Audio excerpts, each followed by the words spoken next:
the Wars of Religion, and I was mistaken about fuzziness in the rolls.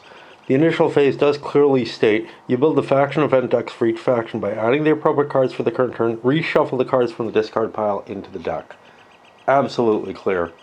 And my assumptions were correct, but it's just spelled out exactly. And then repeat the process for the war deck. Very important. What that means is there's a fair amount of shuffling. Each turn you're going to be shuffling four different decks, all of which are tiny, which for me means it's about as much effort as shuffling a big deck. Oh, hi.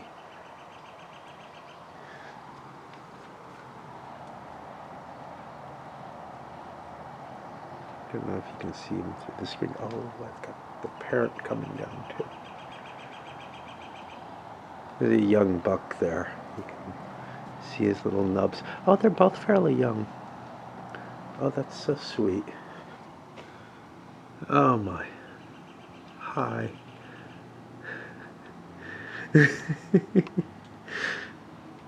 I gotta cut the video. Nice little treat for me. I made another another video just to post up on YouTube, basically. So we've had some losses. Most notably, Francis of Lorraine was murdered. This is the Duke of Guise, and pretty significant figure, pretty valuable leader, out of the picture at this point. The decks have been reassigned. I haven't pulled the events yet, but that's okay. Things, you know, it's kind of hard, even though there is a map, to distinguish what's really going on. The Catholic factions, the Royalist aligned factions, basically won the battles, with the League getting the advantage out of it, and chased the Protestants. The Protestants basically started out down here. They coalesced against them, and then kind of chased them up here. The Huguenots.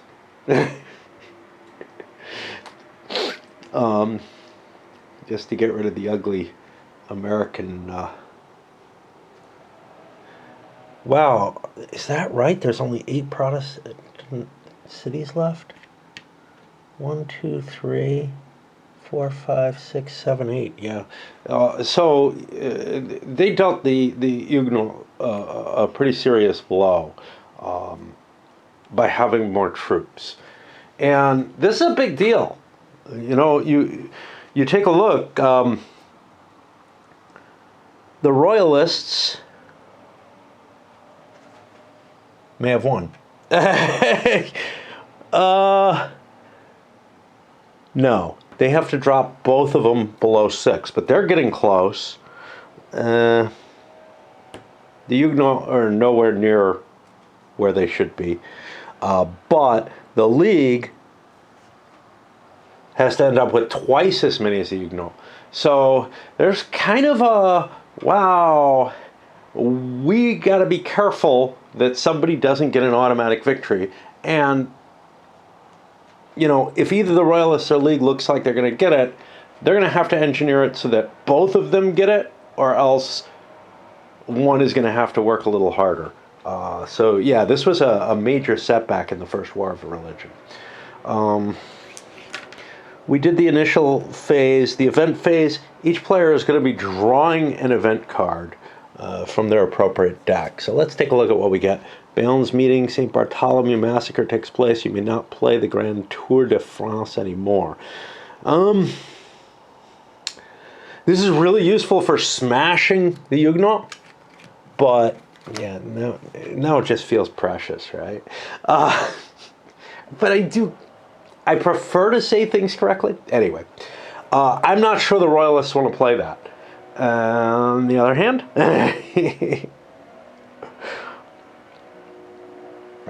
what is this again?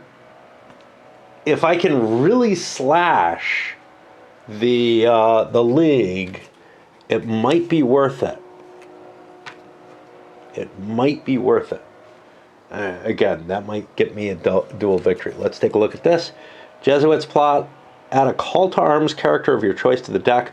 Probably a good idea no matter what. League player converts a royalist city.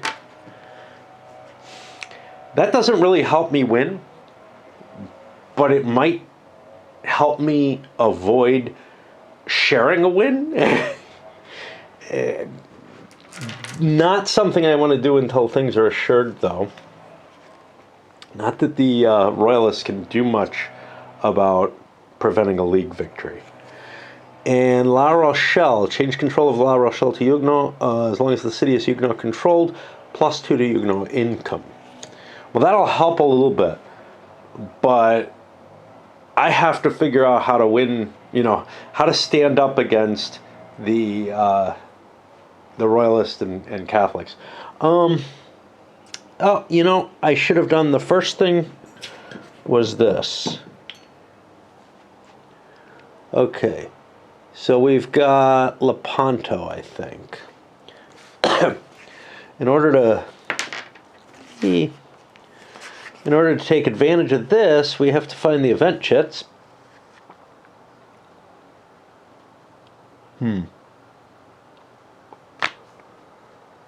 this isn't good.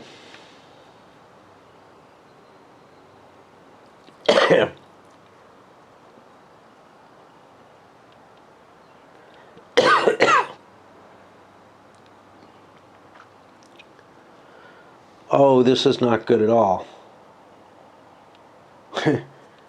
It has no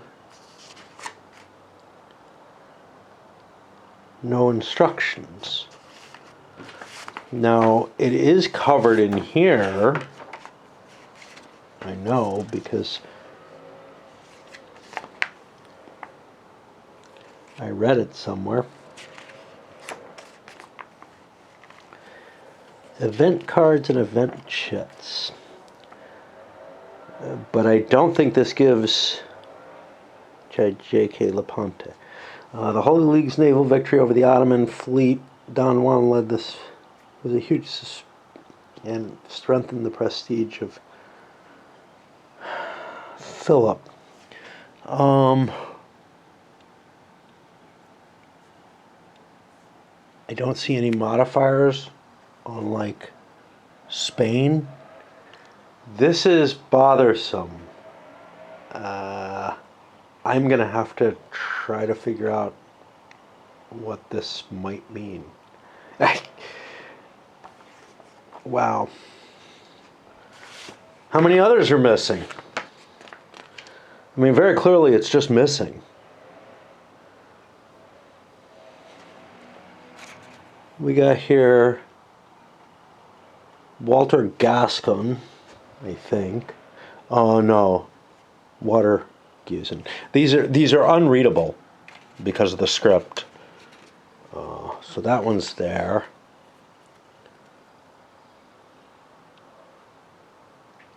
Portuguese succession. Anvers Fury. Spanish bankruptcy. See.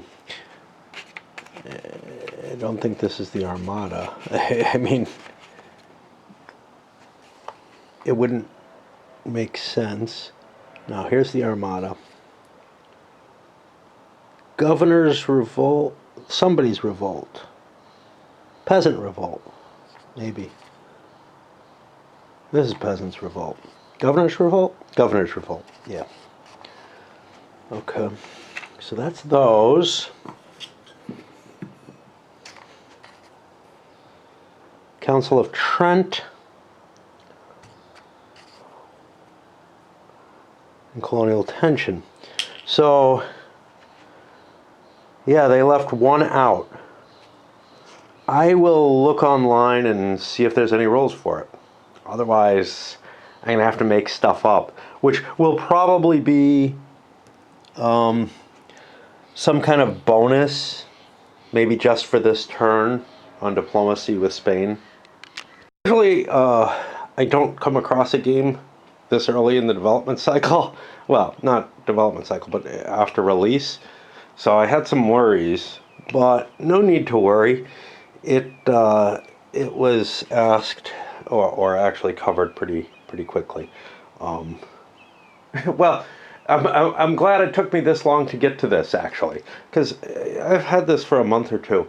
But about 7 days ago, I guess, somebody put up, hey, it's supposed to, and its effect is it allows the league to convert one city of their choice. Now, the league's victory conditions are to control more cities than the Huguenot. I would like to take their best city, basically. Now, what's hard is looking, finding large cities compared to small ones.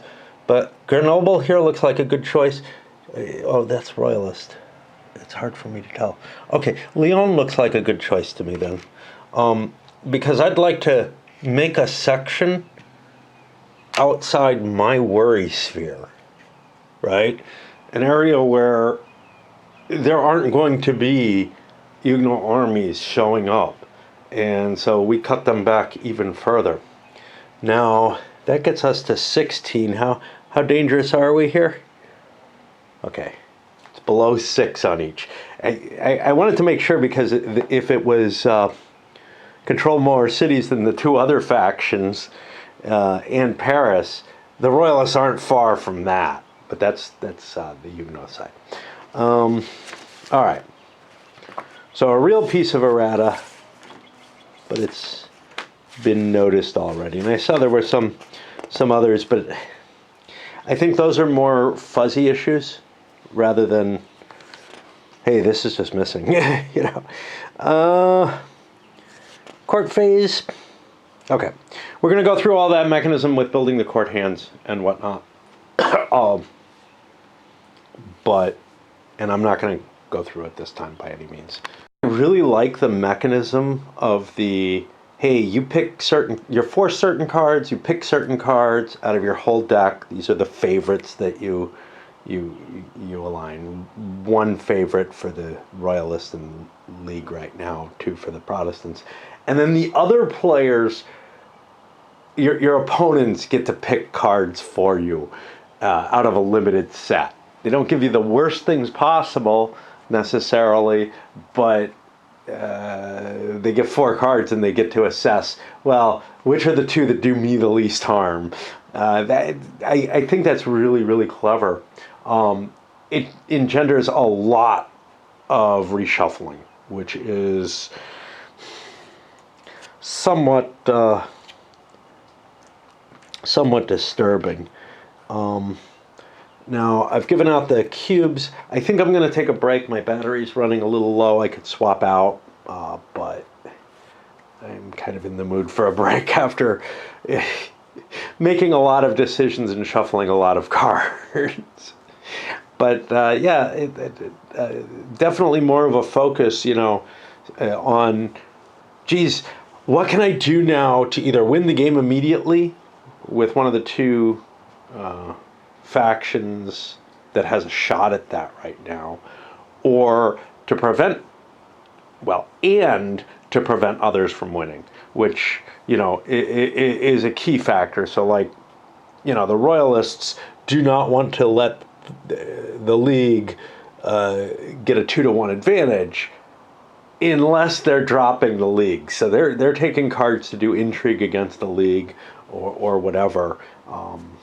With those kind of thoughts. But then there's also the, diplomacy is kind of important to build up those armies ahead of time, because the money that you get out of the bank is just not that good. And especially for the Huguenot, they're in a lot of trouble right now. And they're not going to produce that many. They're only going to get 3 money, 3 armies from the bank. And so they're going to have to focus on some diplomacy to win during the war phases, because they've gotten too beaten during the last one. thought with the Royalists, I just take a look at my events and say, well, I don't want to do the St. Bartholomew's massacre. I don't particularly want to weaken the Huguenots more than I already have. But the Estates General is sort of just a bonus, right? I get some additional taxes. I could hold this till the last turn of the game and pay no price for playing it.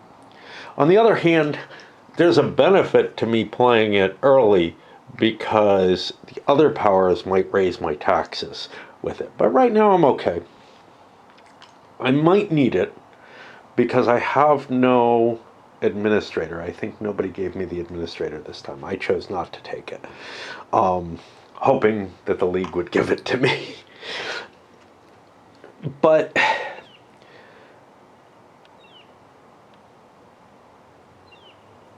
I'm trying to remember. Oh yeah, one reason I might not want to play that, one reason I might not want to have a powerful army capability is Montmorency.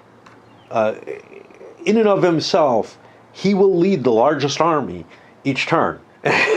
And that's going to generate more points for the League. However, remember, everything he captures goes to Royalist. So it's not that big a problem. If I can make this game shorter, it will do some good for me. But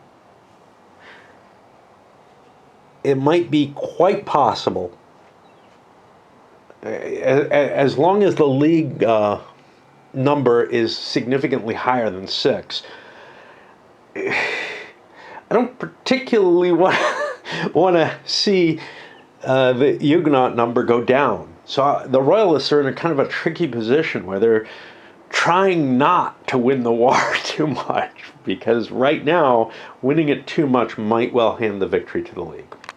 For the powers, played a writer for both the Royalists and Huguenots. Both succeeded, and now they're tied with the League. The League did not get a writer. They didn't choose one, and nobody gave them their writer, who's actually pretty good.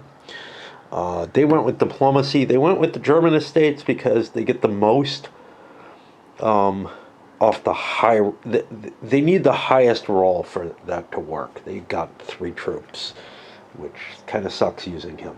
But the Royalists definitely want to try to win this using military tactics. The League definitely wants to use the military tactics at this point. They feel like that's their best chance to move forward. Now, events are kind of important in this case. So I've got the triumvirs, which lets me take a Royalist city. That'll help me get to that 2-1. I want to hold on to that and play that late in the turn. And a call to arms character to my deck, I can play that late in the court phase as well. I'm not going to get that character anytime soon, but maybe I'll put a good leader in or something. I don't know what I have available. I'll look. La Rochelle, the Huguenots probably want to play this. It gives them the conversion and additional income. But, again, no reason to play it early in the court phase. That'll just, trigger information for the other players. The Montluc gets Bordeaux, a major city, with a surprise attack against the League. Montmorency gathers 3 more Spanish troops, puts them up near his other force. I don't know if that's necessarily, where I want my focus to be, but I like the idea of there being a couple of units there instead of putting them in Spain where, there's only one Protestant city really close, but there's nothing really close here. However, I can try to take the center of the country with that. I want to take a moment to talk about Montmorency here. So, he's a dual allegiance leader, and you might say, well, maybe the Royalists want to take him, and because he's the A quality leader and the only A quality leader right now on their side. Well, the problem with that is he goes away this turn. if I had grabbed him the first turn, it might have made sense, but he looks so valueless. You know, he's such a shitty leader that he's not going to generate that much. So as long as I try to keep my troops balanced, he won't be that big a factor. And I think I'd rather not get him in place. Then Crusoe went down here in Provence for Dragourin, and he did not get it. Successful surprise attacks in Anjou. I'm not sure he actually done it. No, he did not use it in Anjou. He used it here against the League using the intrigue card. Cloud, however, went on Cain, and then this other Montmorency Damville ended up grabbing Toulouse, which is a major city, harder to take in military conquest, so that's kind of valuable. And we're running down close to the end, which means we have to play the event cards at some point. I'm trying to remember, is there any restriction on when you play them? Yeah, I think it's any time during the court phase, so I can hold off until all players have played out their court phase and play it at the end of the court phase. It feels a little cheap, but... De Conde, I don't remember what he took. He took a minor city, it may have been Nimes. Montpensier took Sancerre away using a surprise attack away from the Protestants, and then the Queen of Navarre did a German states diplomacy, got herself 4 troops. The diplomacy tables are so much more painful for the Protestants. And this makes sense, but, you know, Spain is this huge power able to really project itself and throw a lot of troops and money into play. I figure I need troops. I can defend myself with troops. I don't want to get myself in a position where I've got, like last time, a pile of cash and no troops whatsoever left on the board, because that's just wasteful. But on the other hand, if I don't have a lot of money, I'm not going to be able to move around. But troops seemed like the biggest thing I wanted to gain. We're in a dangerous position here. The League's at 7. The Huguenots are at 6. That means we're really close to a royalist victory. The chances are that the League will be able to convert, you know, will be able to be the winner. Well, if they're the winner of the war situation, they'll be able to convert one of the royalist cities. But we feel like we're really up against the ropes here. Catherine takes a League city somewhere or another. Which, you know, I could have played her to generate tax revenue. She's pretty good at that. But I think I took Nîmes, but I'm not sure. I keep accusing myself of that, so I don't know. Charles grabbed Cognac, but then Conde took it back because he's able to do an attack anywhere. Surprise attack. Coligny got me 3 English troops, which are going to have to... It says you have to spend a movement point to cross the English Channel. That's pretty fucking vague. I don't know if that's 1 movement point to land somewhere along the coast, and presumably only the northern coast, or if I spend 1 movement point to get here and then 1 movement point into a province. I'm going to use the latter because I think it should be painful for the English to move, but again, it's just not clear to me. If they have Le Havre, they can place directly in Normandy to begin with. But if it's just one, if it's one movement point across entirely, which is what it's worded as, yeah, maybe I have to go with that. If it's one movement point to cross, which is what it actually says, must spend one movement point to cross the English Channel. Yeah. It would be, and the example doesn't help. It's, you know, I can send a force in there with no problem. And whatever. This looks dangerous, but I look up the Royalist victory conditions, and they have to have both sides under 6. I'm pretty sure that's not going to happen, right? How is the League going to lose another location? Well, what does that mean? I don't know.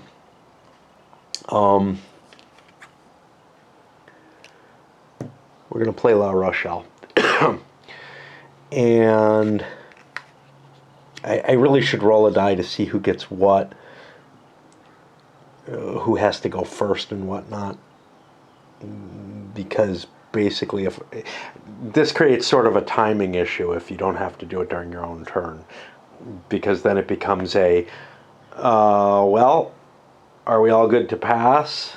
But he definitely wants to get the La Rochelle play in place and is not willing to pass. You know, I'll use my strategy from Pax Britannica for this. I'll roll a die, 1, 2, 3. That person has to make a decision. If they're willing to pass, they'll announce that. That doesn't mean that they have to pass. Well, we definitely have stuff. I could convert a royalist city.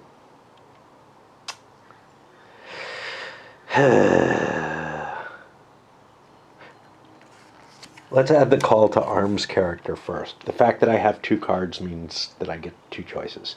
That I get, you know, I'd have to roll a 2 twice to force him to play both cards right away. So both cards are gone, but I need to keep the La Rochelle up in place. The leader I picked was this diplomat.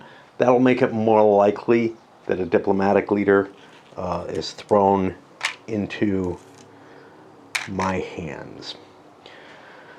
I did not choose to play the Triumvirs because I'm not in a position to win by doing so. Taking a royalist city will just put me here. Well, if we could take enough of the Huguenot cities, that would be a positive, but I don't think we're going to. Now, if the Estates General had been called, maybe we would have that capability. But right now, it looks like we're just not going to have much in the way of troops. The Royalists have no money coming in and are adding no troops to the situation. The troops are about even for both.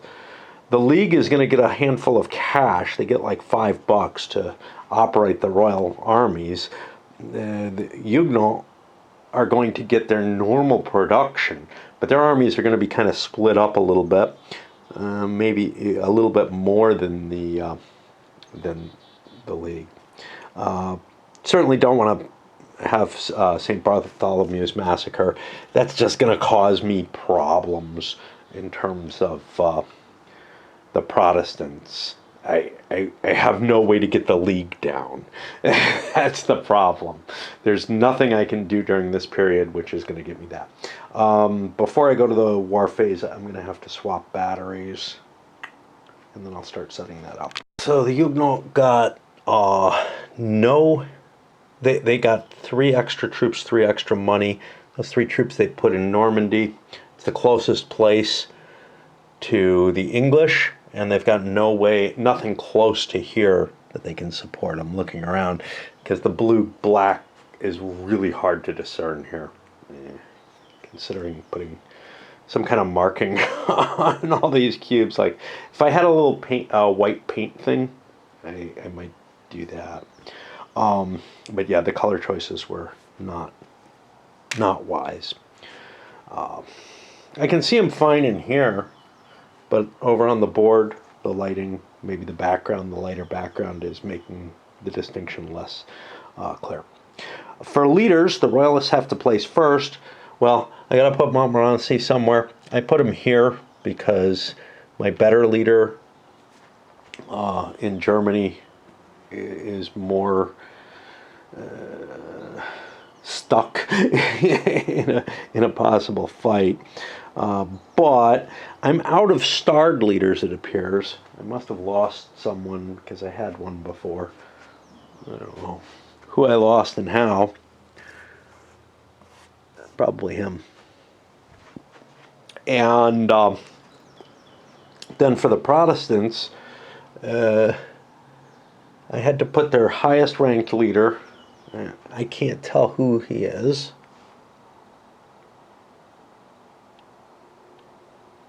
Louis de Bourbon. Yeah, okay. It figures.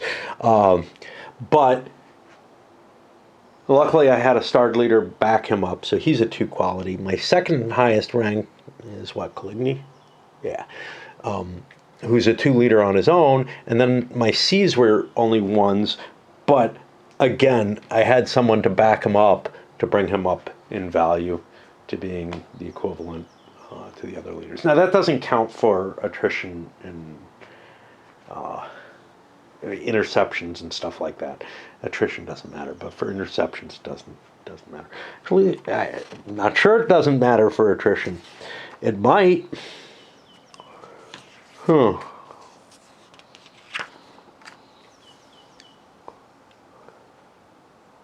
I'm looking. So, under movement and attrition, they don't tell you the attrition, which would be a useful place for them to tell you. They say yes on a 7 or more. I don't see anything that's indicating the leader would affect that, but yeah, you would think it might, so that's why I'm considering it. And we will move into the war rounds, but I need another break. You know, it's funny. Yes, I take breaks in the 18XX stuff, but somehow I'm just so fucking motivated to play XX, to just run through it. If I wasn't videoing this, I might be a little bit more active in it, and by pulling back a little bit, I made it easier on myself. But, you know, the XX just drives me so much more than anything else. It didn't used to always be that way. I used to be able to sort of play through a short game in one sitting. And this wouldn't be terribly short. This would, but I would get through this in a day easily, right? Or Britannia, you know, something like that. I would just play through it. Now I find it almost impossible, and I'm not sure what it is. Some of it is like, I mean, when I was working, obviously I had to, you know, break my day up. So like, yeah, maybe I'd play a little bit in the morning. Maybe I'd take a little turn or so, you know, as a break here or there. But also, I'm finding, you know, I want to go. I just feel this need for a break, and once upon a time I would clip like a dozen counters and that would be my break.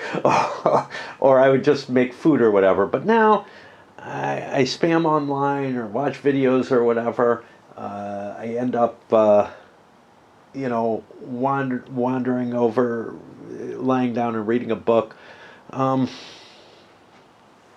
It just didn't used to. I used to be more devoted to whatever time I took for the breaks would be shorter, you know, comparatively. I think there would be games that I played that I was heavily avoidant of, but yeah, I just feel like now the only thing that feels anything like what I used to feel is either really really simple games where I'm really really active, and you'd think this would be close to that, and it might get there. And for whatever reason, the 18xx's, I'm just like boom, boom, boom. But things like Talisman, I played them in the same sort of way as XX, at least until it started getting really, really dull, as it always does. Anyway. First turn, they go running across and down, and actually captured 3 cities. Two, I think, from the Royalists. I hope I got it right. 1, 2, 3, 4, 5. Yeah, and one from the League, which, you know, immediately sort of puts victory out of everybody's hands. Right? The League is now behind the Protestants by a great deal, and the Royalists are facing a lot of Protestant cities now. So it's going to be pretty hard for me to do anything. Um, I'm getting a little sloppy. I had to do all my leader loss checks afterwards, at the end, stuff like that.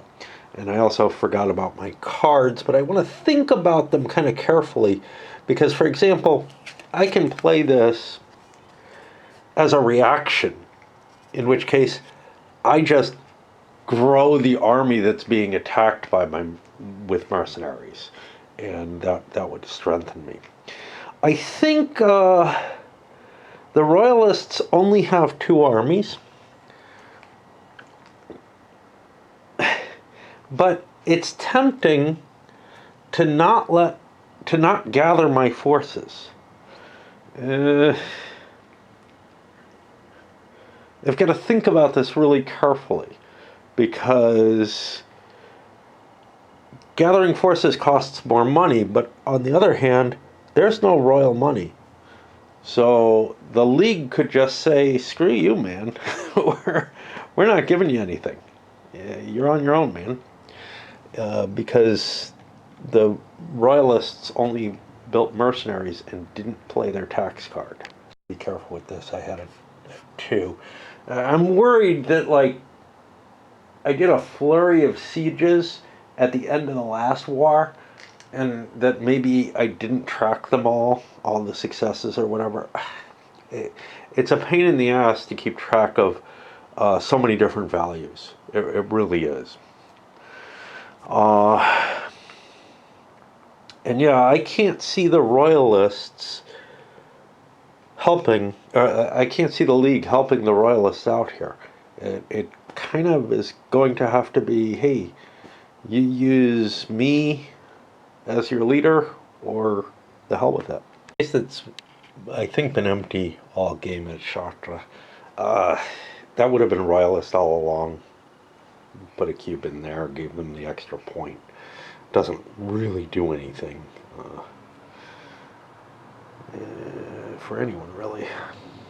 Well, it weakens the Huguenot position. And now back to the Protestants. Now, so Montmorency moved into here. The Huguenots withdrew, gathering their forces together. Now I've got an issue where I've got this leader here, but I've got to put Coligny here. And I forgot to make a roll for good old Anne. It was fine. If it has to go to a B leader, I think it has to go to the League leader, because the League's not going to pay money for the Royalists to gain any points. Or it goes to a Royalist leader and nothing's going to happen on the field in their favor. Battling happening in Anjou. Angers fell, but Montmorency went in here after playing a devastation to weaken them, but then they took their mercenary reinforcements. Both of these cards played after the Huguenots decide not to evade, and then Saumur ends up being captured. You can see the League is starting to get a gain in points. This is kind of iffy because, if they end up winning, then the Royalists lose another city to the League. But, And now we're back on the Huguenot. And they're weak. They're out of cards. And I do not know if we want to engage yet. Because if we keep acting, there's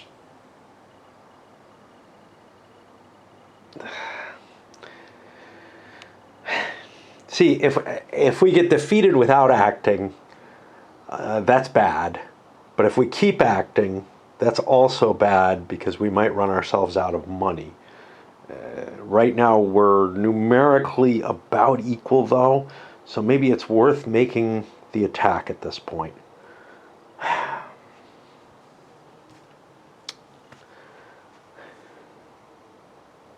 I don't know. I mean, I've got the better leader, so I'd get 2 extra dice, which is pretty big. But he could have a card that hurts me. I think we go for it.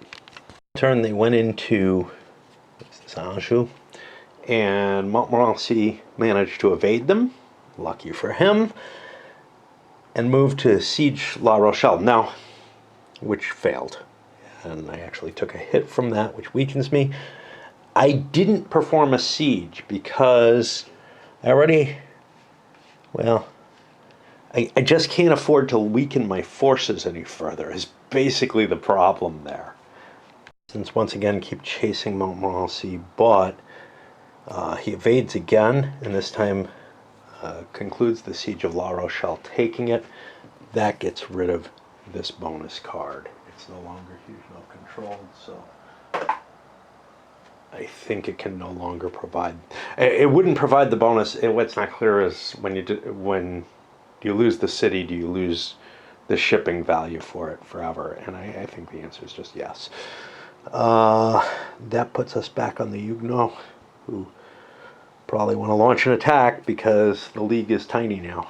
And at the end of the round, the Huguenots finally managed to connect with Montmorency, but they fail at a siege. They do get another point. That's going to be the end of the war, with the league having an extra buck left over.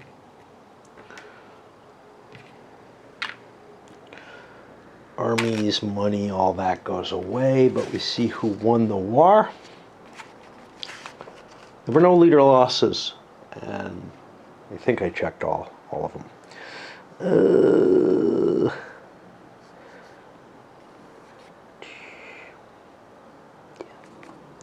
That's why we don't want St. Bartholomew's.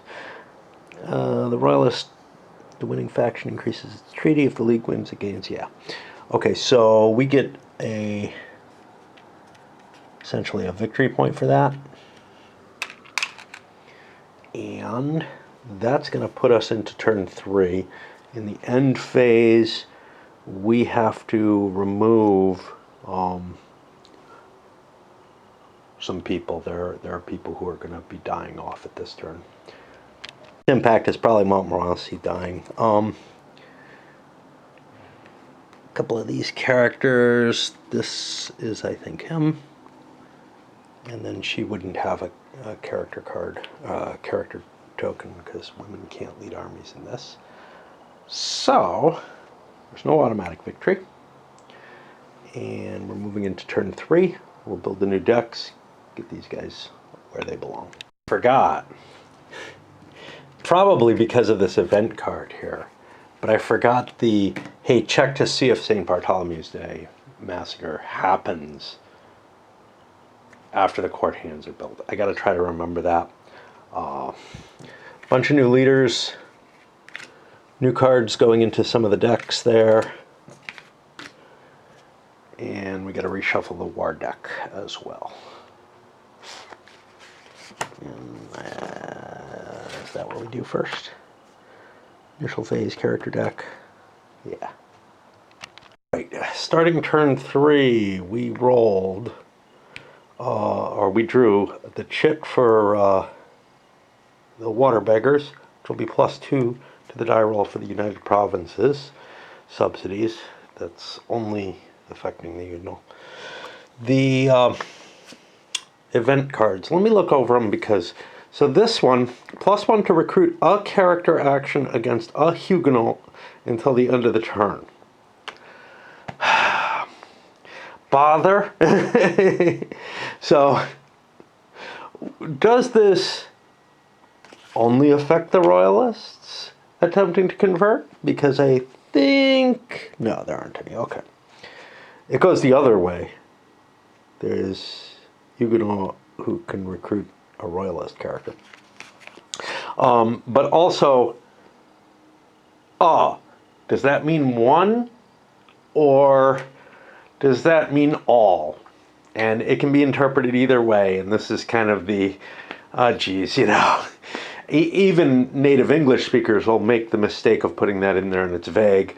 I'm fine with it being all, even though it probably only means one, simply because recruiting is kind of an iffy thing across the board. And so I have this. Okay. I don't think I want to trigger that. Here we have a disgrace. Remove a royal leader who may not be a faction leader. That could be useful because it's during the court phase. I could fire that off even against someone that I selected. So that's kind of an interesting option there. I could throw that out before the Royalists get to play or whatever. And see here, a Royalist leader, is there any way to see this, to recruit a character? So recruit a character is the action, but it says to a recruited character. I'm going to say it's only usable once. I think that's the intention anyway. And then here, Willem of Nassau, I'll give 5 troop strengths in Flanders with the Nassau leader, who's going to be over here. He's not part of the normal set. And that would only be for this turn. But that could get me a bigger pile of troops, in which case, well, the Protestants may just need more money. Not sure it's a wise idea at this point, because the number... So, I'm not in a position that I'm close to getting an automatic victory. And I might be at some other point where that push is what I need. And I'm also not in a position where I'm close to losing. But there is one exception to all of this. The Protestants are the one player in the game who are judged by how many cities they have. And so I went from 3 and 3 up to 4 and 4 for this turn if I can keep those couple of points, that 1 point. So there is some value for them. They do get some sort of carryover by capturing stuff. So there's a reason for that. I still don't roll for this yet until after the court decks are built. Mainly because the Huguenot hand gets just demolished by it. Right, well, we got the roll that causes St. Bartholomew's Day. The Royalist player compares the effects. All characters in the Huguenot court hand are removed from the game except Henri de Bourbon, the Viscount Army, and Henry de Bourbon-Conde. Their respective cards going back to the Huguenot characters deck. So no one actually dies. That's interesting. I thought it killed off, like, the pile. But it does randomize their hand. Okay. This is disturbing. All characters are removed from the game. No, are removed from the game. Oh, the other ones go back in the deck. Okay, and then we randomize. All right, so Henry de Bourbon-Conde is not removed. The Viscount Army, that did not get selected. Henry de Bourbon is not in. So we're losing 6 characters, some of which may have counters. So I have to look at those counters. This one is going back in, then we reshuffle and draw a completely random hand. We lost 5 characters. Notably, all 3 of our writers were in our hand. We picked one, I think, and the enemies each picked one. Just, you know, that is potentially devastating. Because now we're only going to get writer points off of the military victories. That might just be enough to make it so that the Huguenots cannot win without meeting the requirements. We lost our biggest guy, Louis de Bourbon, Conde, and we lost our most effective commander, Coligny, which is suitable, and are left with like some pretty iffy leaders. Of course, we have, and this is actually sensible, we have William the Stadtholder available if we want him. Now he ranks as a B. He's also not that good, though. He doesn't really improve our position. We've got C's and can boost one up to a 2 leadership. The problem with this, though, is that until end of turn. That makes it sound like it can be used more than once. So I am still stuck on that. All right. No event cards were played. The Royalists played a writer and were successful with it. Hence a cube.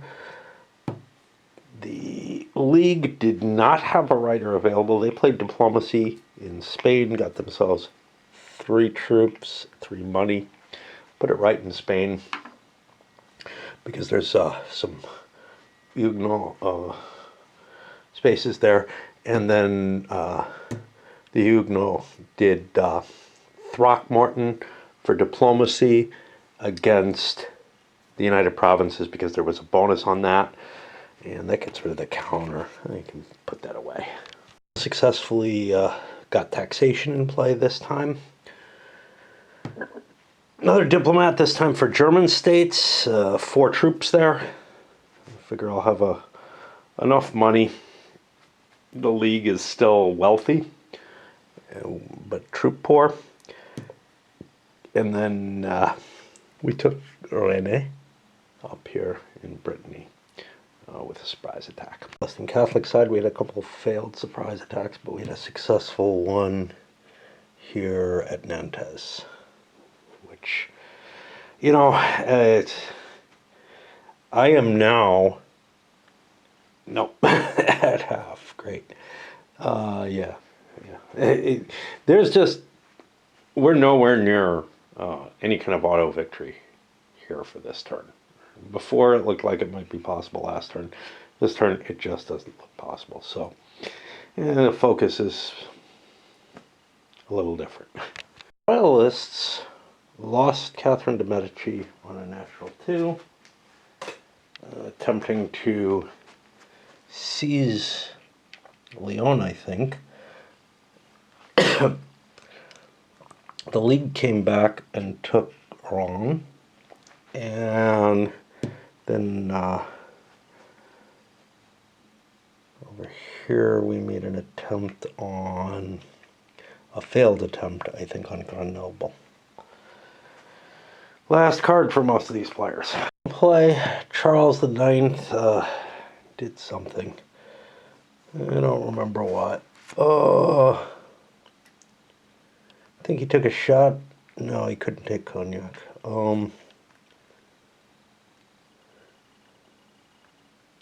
He took a shot at something, and I don't know if he succeeded.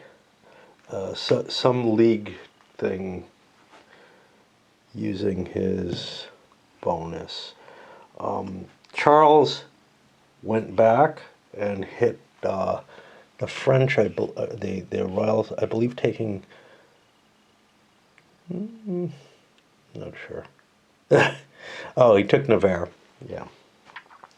And then for the Huguenot, Henri, I think, failed with a 3, which is close to death, taking something in the Languedoc region down here. And then I did a diplomacy on England and got myself another army. That's going to put me into the war phase, but first I got to look at cards because I think people are going to want to play some. The card played at the end of the court phase was William of Nassau, bringing that up to a big 7-strength army under the best commander I have. That means we're going to enter the war phase. Everybody gets a war card. Ooh. Not terribly useful.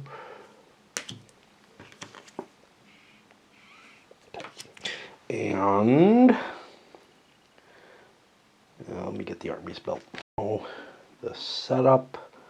The royals spent their tax money and built a big army for their leading commander. The other 2 armies end up under the League because they have the other Bs. The Protestants, who have a hoard of money, so do the royals, but the League, built an army at Brittany because it's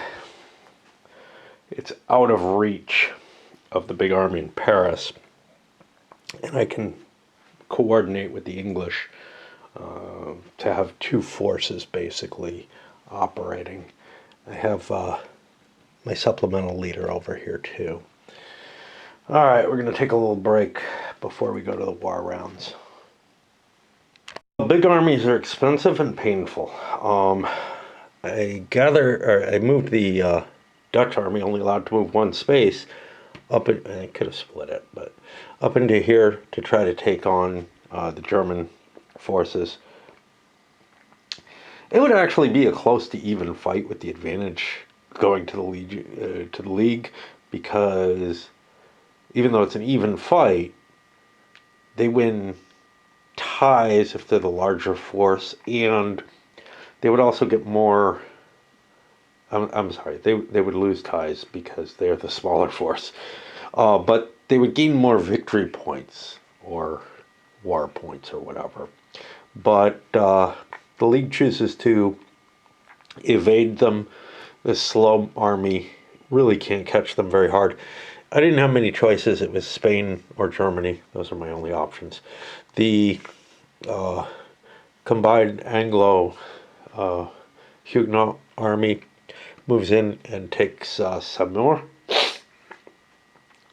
Again, a big army, a 7-point army. This, oh no, yeah, it was a 7-point army, I think. Yeah, it took a hit. But now I'm smaller than the Royal Army, so we'll see what the players do there. I got lots of choices, but it's better to be spread out and capture some stuff with your smaller armies while maintaining a threat with your bigger ones, probably. Combat's fairly simple. There's a lot of little steps that are very easy to forget, and no real mnemonic device to help you with them. So, for example, I forgot to move my point forward. I took my losses, I took the thing, I moved those, but I forgot that. There's just a lot of cubes that need to be moved whenever something happens. It ended up being a pretty big turn here. I forgot about attrition rolls or attrition effects, so I had to play a logistics for that, took an extra hit for that. I think that's what I would have done. League moves into here and takes blah, and moved into here, failed to take Cognac. You see, we got the 1 point for that. The big royal army went in there because I have a surprise attack. I also have some mercenaries in my pocket, which gave me an extra die. And I thought I'd have a good chance of winning. I actually lost the battle. That generated a lot of points for the Protestants there. And now it's on them. I moved into Orléans and destroyed the Royalist army there. That still only got me 1 victory point. One of the reasons it's kind of it's hard to balance these things. It's like, well, maybe I'd be better off, getting a city rather than that. And I spent my last buck moving into here and failing to attack. But I've got a nice set of points for the victory point phase. I'm already in the lead, and well, I'm over the league, but I'll be in the lead with the treatise points or treaty points or whatever you want to call them. And now it's on the pro-royal side. They're the only ones with money, so they can act with impunity at this point. We have a problem. This leader was not, his army was destroyed. If we take a look, somewhere they have the sequence of the war rounds.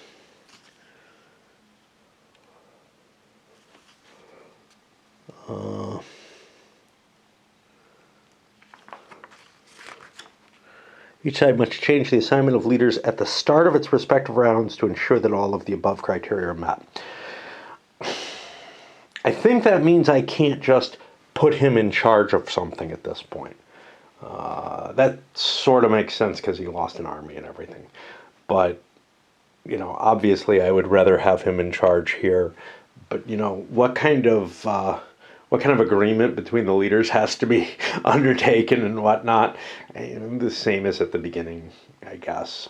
But I'm going to just say that you can't replace your leaders unless you're forced to. Just moved into Orleans and failed. They actually lost the battle. It doesn't matter whether I get out of there. I can stick around. That means no siege for me. The League moved into here and took Cognac, and now they're the only ones with money, and they have a fair amount of money. I have interesting choices here.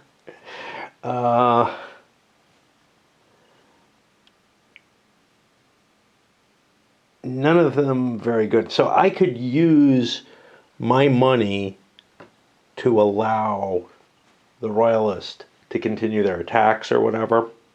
And they played some mercenaries to boost themselves up, but then took a couple of hits. Yeah.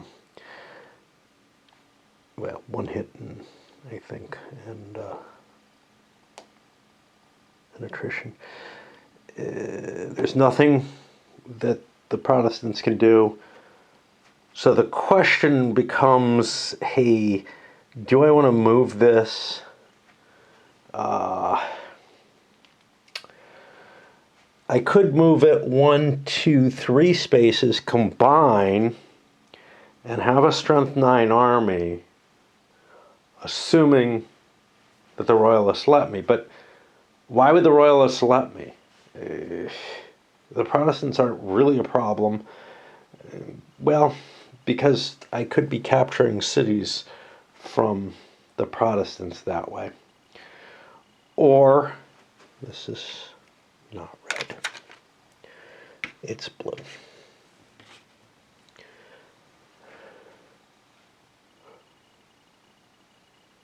And that's probably the case with this too, from before.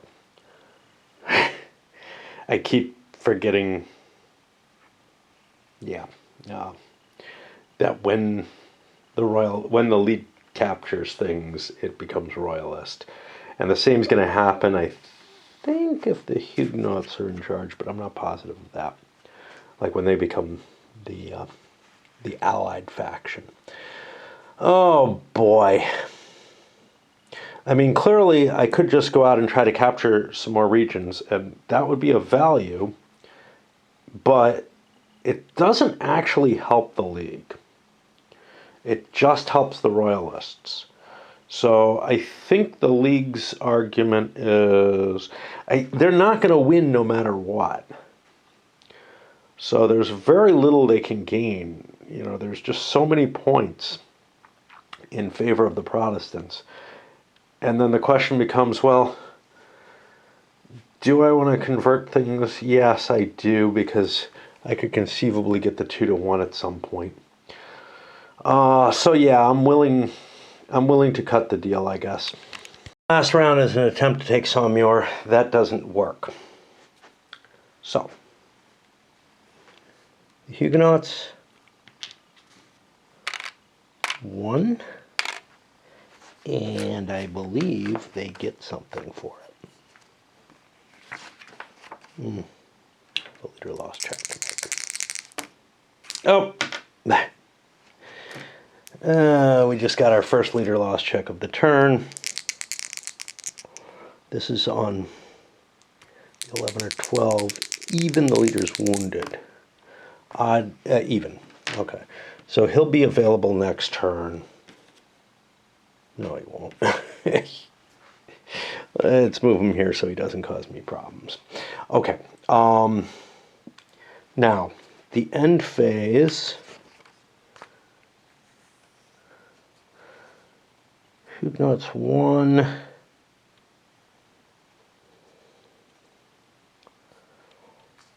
The massacre has been played. I get to take 2 cities under royalist control, other than Paris.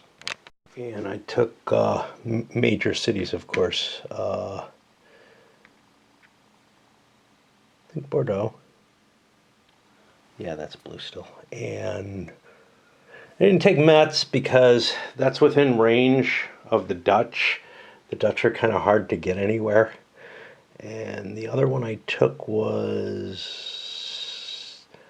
a standalone somewhere, a standalone large one. I don't remember what it was.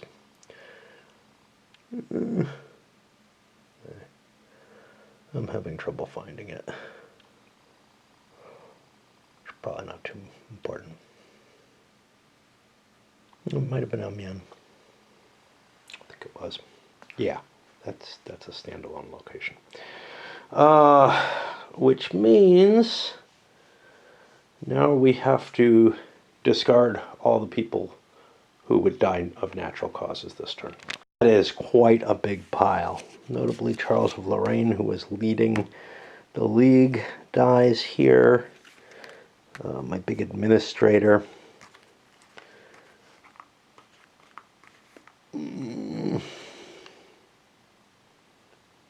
Jacques something or other should be gone. d'Albon.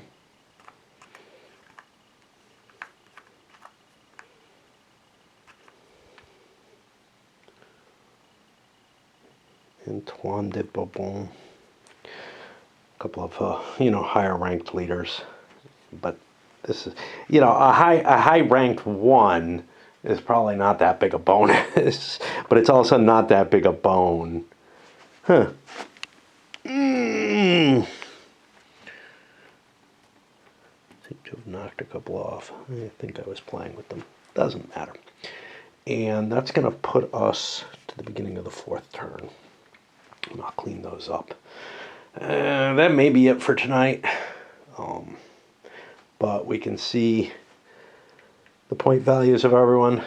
The Protestants have made up a lot of ground against the Royalists. The League is probably not going to be able to get anything like a major victory, an automatic victory. So then the question becomes, well, how much can we do with writing? Now, the Protestants can write treatises, even if they don't have a writer, but they're not good at it. They roll with no bonuses, no intrigue, and obviously not the additional +1. Shit, it looks like I left these guys out, which could be bad. This was probably not gonna, that might have been helpful. This would have definitely played with things. Right at boom. Yeah, these should have already been in there. It's really easy to miss some of the stuff in another good leader here. Henri de Gouy.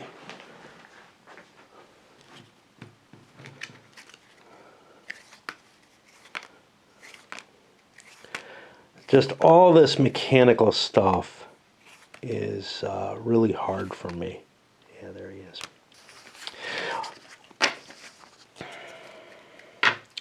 There's a few things this is reminding me of.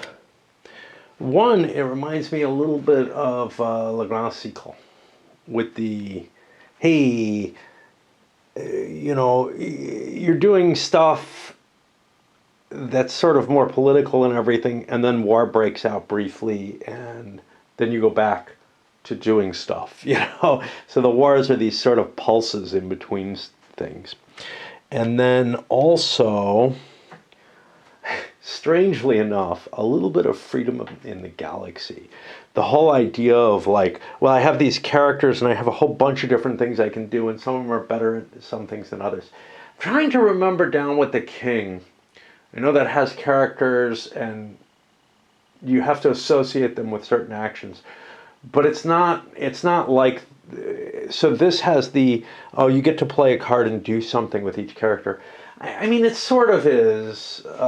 No, Freedom in the Galaxy has something sort of like that, which is each turn your character can go on a mission, to do something. Very, very different flavor of it all, but just there's vague sort of callbacks to these other designs. Of course, I'm not saying that these were necessarily influenced. The stretch is very tenuous, unlike, say, Europa Universalis, which basically stole the Empires in Arms combat system and stole the Empires of the Middle Ages leadership system and just stuff like that. That was okay. That's kind of cool. I'm not at all upset about it because it's two games I like, and they form into something that worked pretty well. Well, at least it pleases me. I can't say it worked well. Someday I gotta do something about that. All right. That's probably it for tonight.